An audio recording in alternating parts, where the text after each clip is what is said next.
circling back in just a moment, it's said that a human being is composed of 14 different principles.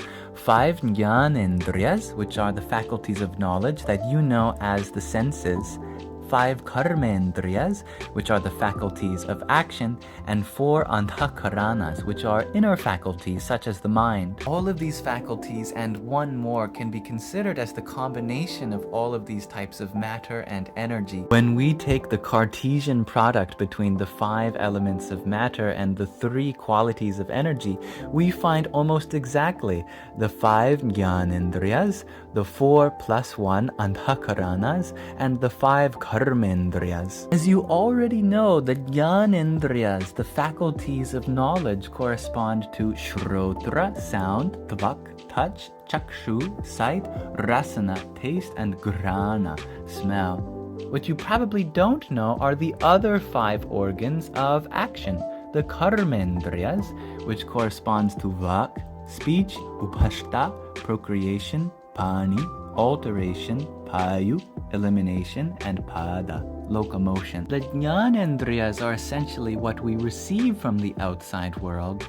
The karmendriyas are essentially what we give or do with the outside world. But the antahkaranas are what we do within to process our experiences. They traditionally include the manas, the mind, the buddhi, the intellect, the chitta, the memory, and the ahankara, our sense of self or identity. Though there are only 4 traditionally regarded antahkaranas, while filling out this table, I do believe that there is one missing, and that's the Sanskrit word chidakasha, which means the space of consciousness, which certainly would fall under this category and under the role corresponding to akasha, space.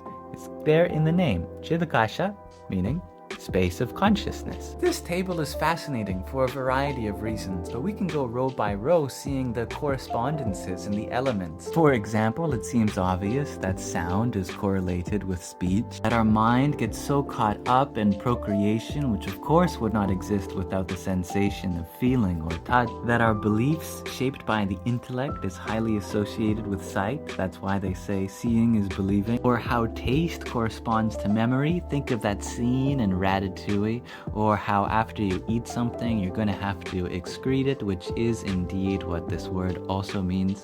Sound propagates through the mediums of space. We feel the air rush past us in wind or temperature. Fire gives off light to see. Taste could not exist without liquids, and we get so many smells of earth. I think it's a really beautiful and satisfying table.